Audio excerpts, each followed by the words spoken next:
I won't lie, I'm probably one of the last people to actually do a 2025 AFL Ladder Prediction, but hey, better late than never, I suppose. G'day guys, welcome back to another video for the channel on Footy Science. Today, I'll be doing my 2025 AFL Ladder Prediction as mentioned before, and I'm not going to lie, this is probably going to be one of the most controversial AFL Ladder Predictions you will see in 2025 on YouTube, Instagram, Facebook, any platform you can name. I have a lot of big names, and big teams I should probably say out there.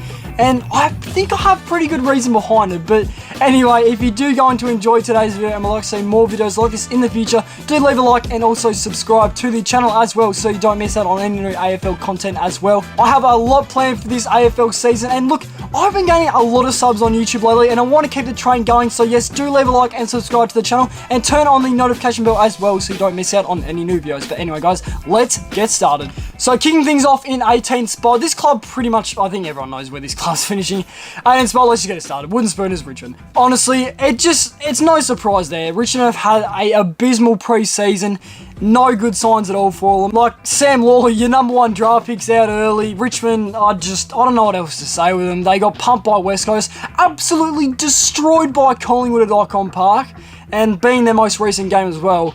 Yeah, I don't know what else to say with Richmond. It's just not looking good. They lost a crap ton of players, especially to West Coast and Freo in that trade period, like Shea Bolden, who else was on, Jack Graham, Liam Baker.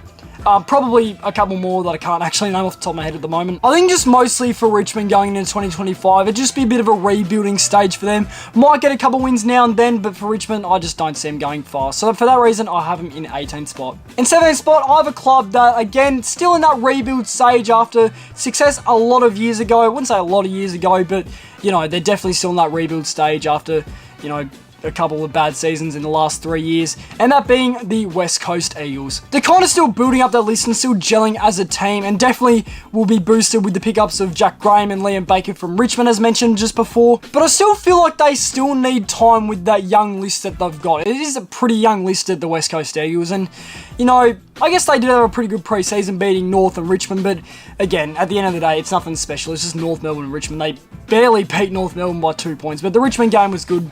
They played two very good halves against them and beat them by, I think it was 42 points. The Eagles, they'll probably be decent this year, I'd say. They'll probably get some upset wins now and then.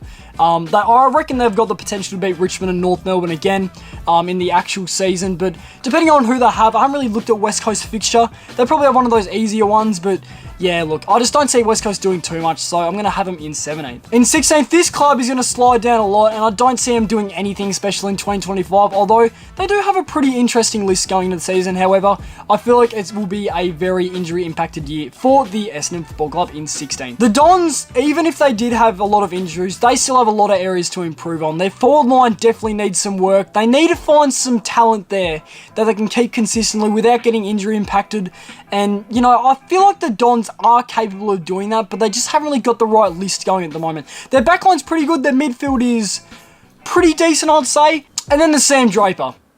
Absolute king. Their talent's still building. They went 2 for 2 in pre-season, winning both games against the Dogs and, unfortunately, my beloved Geelong Football Club. But, you know, I think they did alright in that pre-season, Essendon. A player that I will want to mention quickly is Sam Durham. I reckon it's going to be a breakout year for Sam Durham. He'll be a big part of Essendon's list in 2025 and could carry him to a couple big wins. I feel like with the fixture that they've got, it's going to be hard for, like, playing those top 8 teams. I think a lot they actually play away. For the teams that finished in the top 8 last year. So I think with Essendon, they probably have one of the more harder fixtures to work with, and for that reason, I'm going to have them in 16th. Locking in 15th spot, I hate to say for this club, they definitely need some success sometime soon, but this year, I don't think it's going to be it for the Gold Coast Suns. I feel like it's going to take a while for the Suns to gel as a team, picking up John Noble and Dan Rioli from Richmond and Collingwood respectively. Two big names in that backline. I think they're both defenders if I'm not mistaken. John Noble might be getting time in the midfield, but I feel like Dan Rioli, he'd probably stay in that backline. The Suns, they'll probably still be reasonably strong at home, building that fortress of Carrara again, and they have a pretty good fixture to work with as well, so it shouldn't be too hard for them to find wins, but I just kind of feel like the other teams are more built and more gelled as a team and ready to go for the 2025 season. They probably need to focus more on the football instead of the memes, the Suns. Again, for Gold Coast, I feel like they're going to be focusing more on, getting more wins at home than away. So I guess as well, it's going to lead to my reasons why Gold Coast are 15th. And it also does carry on from last year as they won, I think, only one game away last year, so if they don't get those wins at home, then it's going to be hard for Gold Coast to finish any higher than 15th and get out of that bottom 4 at least. So Gold Coast in 15th. In 14th, climbing out of the bottom 4, I have North Melbourne. A pretty decent pre-season, even against Melbourne in a loss, but I just really want to talk about Tristan Sherry as well. Just he's going to be great for fantasy and also good for the season as well.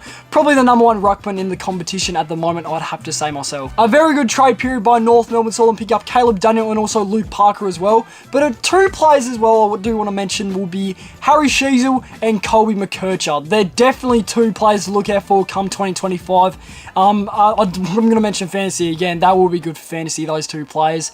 And I just think North Melbourne, with a list that they can probably call young, it is still a pretty young list at North Melbourne and still building through the ranks, climbing through the ranks, I should say, sorry. But I feel like North, they can't really escape any higher than 14th, I feel. They could probably push for 13th, maybe, but I don't really see it happening. I feel like North will probably have one of the more lower percentages, even from winning some games. I just kind of feel like it won't be enough to get out of like maybe the 4th lowest percentage in the league. So I guess I'll have North winning mostly close games, still finding that form under Clarko, and yeah, I reckon North in 14th is a good call. 13th spot, I'm sorry to do this club again, but I can't back him, I'm sorry, and that is being the St Kilda Football Club. Can you blame me though? St Kilda got absolutely pumped by Port Adelaide a couple days ago, and they did not look strong at all. I watched a little bit of the game, I watched like the first half. They only scored like 1 goal in, I think it was 2 quarters.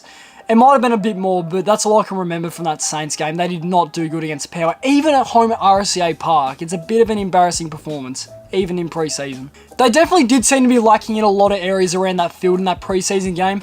They played Carlton though. That game they played against Carlton in that match simulation, that was superb by the Saints, even playing away. So, you know, maybe the Saints are an away team in 2025. They might win some good games.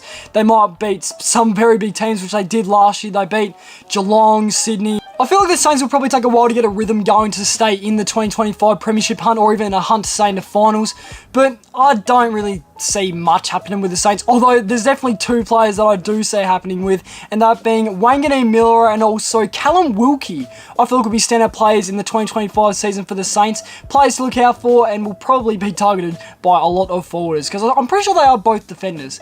And yeah, they've been looking really strong this pre-season. 12th is either very good or very bad. Most likely very bad though. It's a big call. This is where it gets controversial, folks. In 12th spot, after a finals hangover, I've got the Hawthorn Football Club. The thing that doesn't really click with me in Hawthorn is the fact that they won most of their games last season in the later end of the year. Why is that? Well, if that's how they're going to be in 2024, like only winning games late, then you kind of got to consider as well, can they be consistent in 2025 to keep their form going to make the finals? Not to mention as well, probably having the most hardest fixture in 2025, not the hardest, but one of the hardest, with some very hard matchups in the 2025 season. And I just kind of feel like we'll keep that finals hangover that you kind of see in a lot of clubs. There's always 2 teams that kind of drop out of the top 8, and I feel like Hawthorn's just going to be one of them, kind of from what we saw last season. They definitely finished off well, but can they start and also have a pretty good mid-season as well to keep in the hunt? And well, we mentioned it, 2 teams that definitely fall out of the top 8 after a year of finals, and this one in 11th spot is the other one, being Carlton. I feel like the Blues are going to have a very inconsistent year going into 2025. They finished 2024 off really, really bad. Is it warning signs? It probably is, and especially with their injury list with J.S. Smith now out, Nick Newman. Well, I think both are out for the season, actually. Well, Nick Newman. There was a slight chance he could return, but I don't think it's going to happen. I feel like this time around it'll be the other way around for the Blues. I reckon it'll be a poor start, but they probably will get some wins going, but I think it'll just be a bit of an inconsistent year for Carlton. I reckon they'll have a very good finish though of the year with the fixture that they've got. Some pretty winnable games and also some very hard matchups. So for Carlton, I'm going to have them in 12th. Or actually 11th, sorry. In 10th spot, this team definitely will surprise a lot of haters, and this being the Adelaide Crows. I mean, I feel like Adelaide are probably one of the most underrated teams in 2025. I love hyping up the Adelaide Crows. I hyped them up last year, had them 4th, they finished 15th. But they definitely will surprise a lot of people and their ladder predictions. Experts as well. A lot of experts have Adelaide in like that bottom 4 area, but not me. I think Adelaide in 10th is a pretty good call. I reckon, I guess, Riley Thilthorpe, I want to talk about him as well. He is looking like an absolute gun for 2025. Like, seriously, have you seen the guns on this man? He's looking incredibly strong. And also along with Matt Crouch, James Peatling, I cannot wait to watch him in action as well. People don't realise that Adelaide actually have a pretty good team. I feel like the only thing that lacks with Adelaide is their backline, but I think they've got a very good forward line and also a very good midfield as well. Riley O'Brien in the ruck, hey, absolute star. You can't get any better than Riley O'Brien in the ruck. Oh, you can, but look, he's good.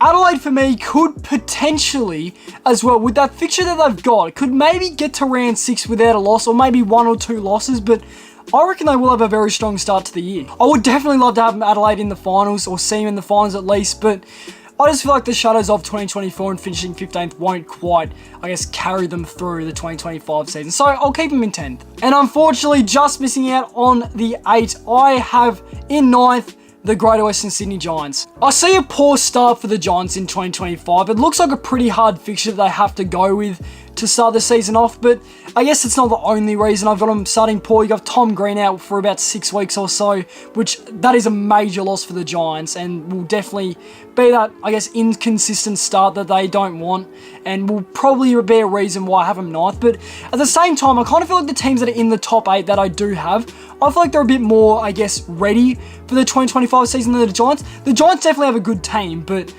just, I feel like these other teams are a bit stronger than the Giants.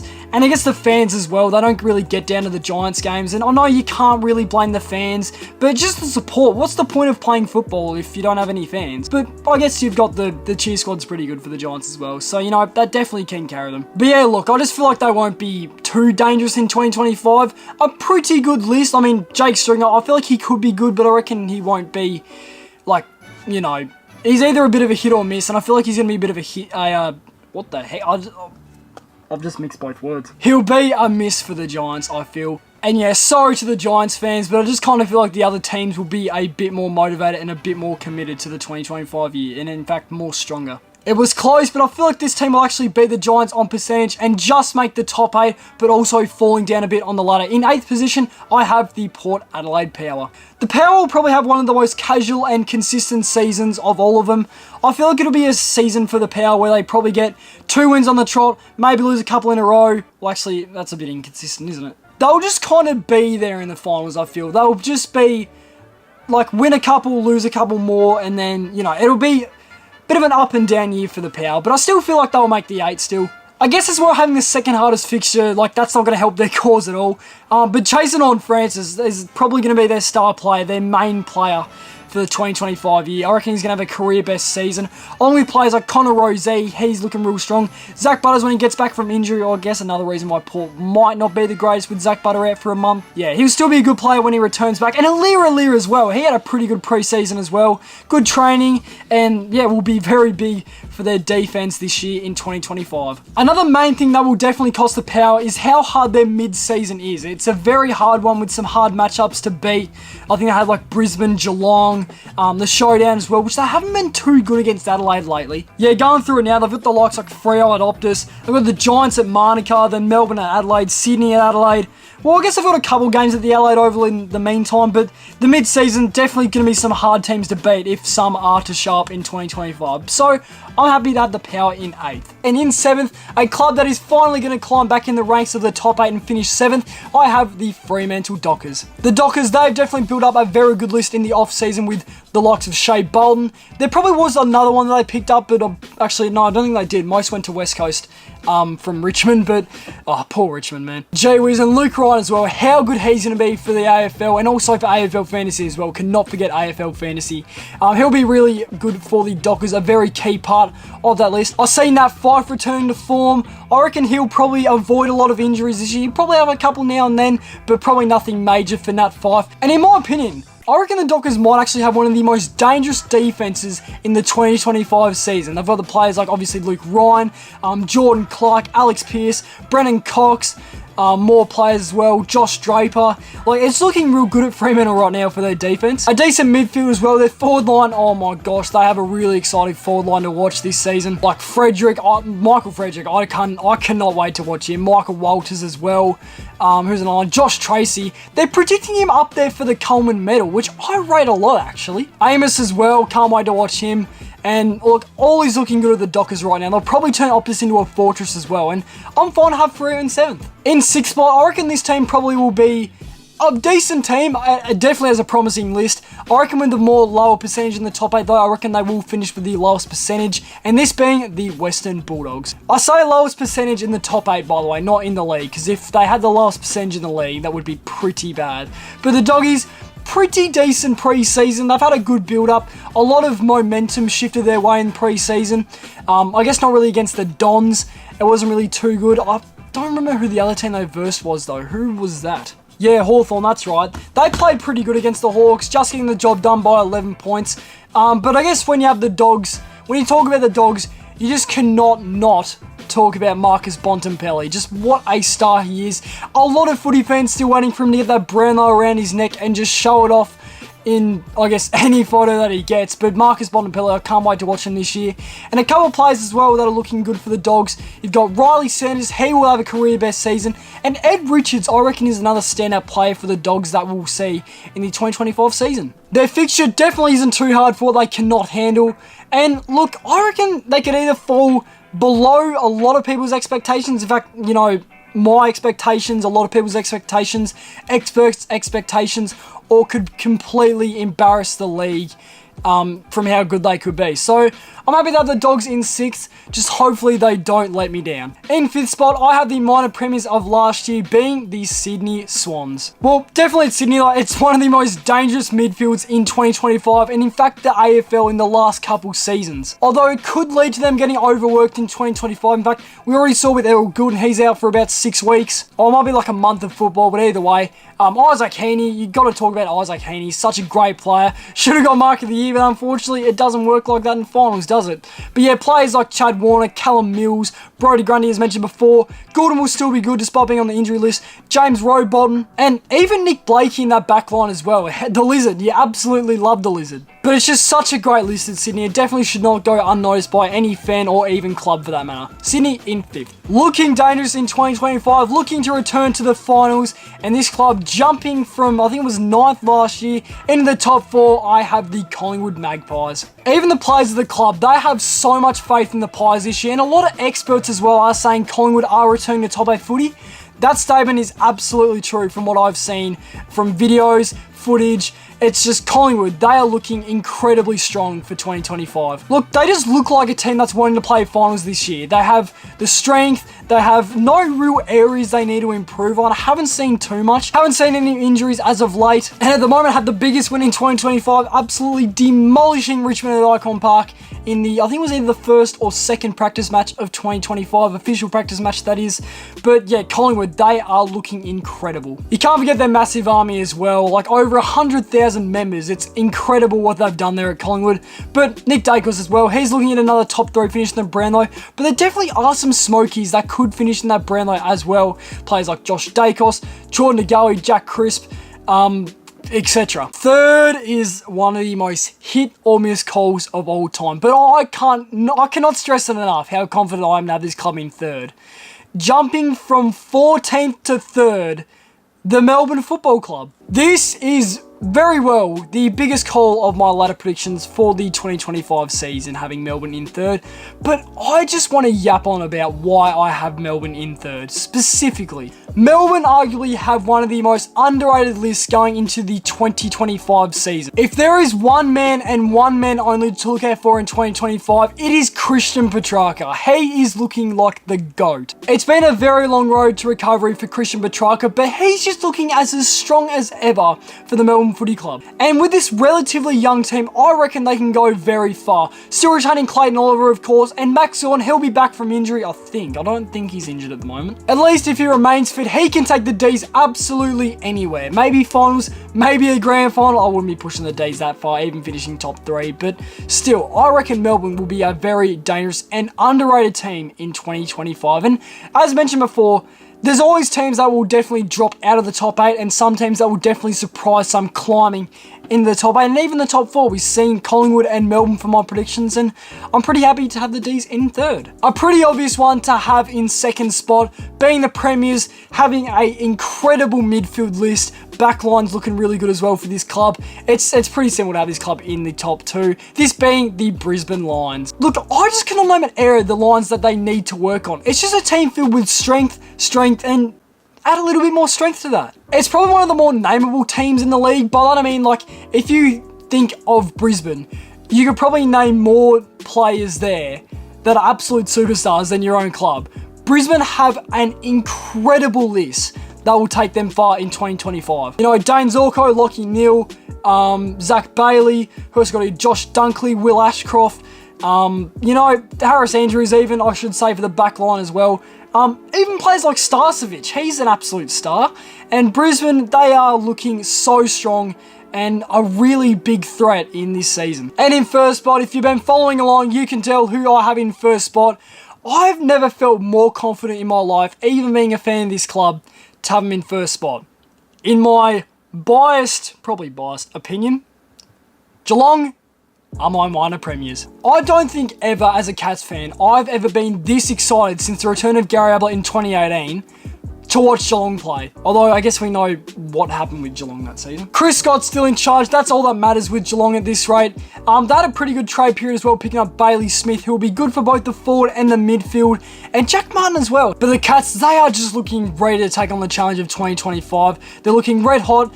Didn't have the greatest pre-season, but again, it's only pre-season. It's not going to tell the entire team's season. It's just kind of see a bit of an indication where every team's at, what they're looking like, and etc. Although if you're on through our players, you've got Max Holmes, he's looking for another Kaji Greaves medal.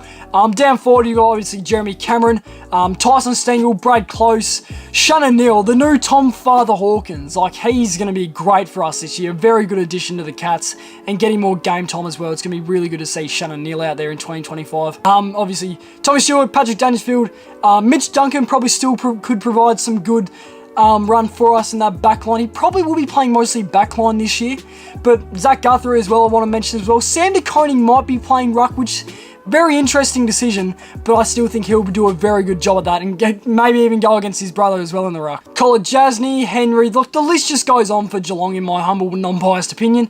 I think the Cats are going to be a very big team in this season, and I think could potentially contend for the cup. They're just going to be another hard team to beat at GMHBA. We always turn into a fortress, no matter if we're, you know, a top 8 team, a bottom 4 team. We're just always so hard to beat at GMHBA Stadium. We always seem to get wins there. And look, if you're going to try and take on the Cats in 2025, I would look out for what we have on our list. And, you know, Chris Scott, he's got a lot up his sleeve. He always does. He always finds a way for us.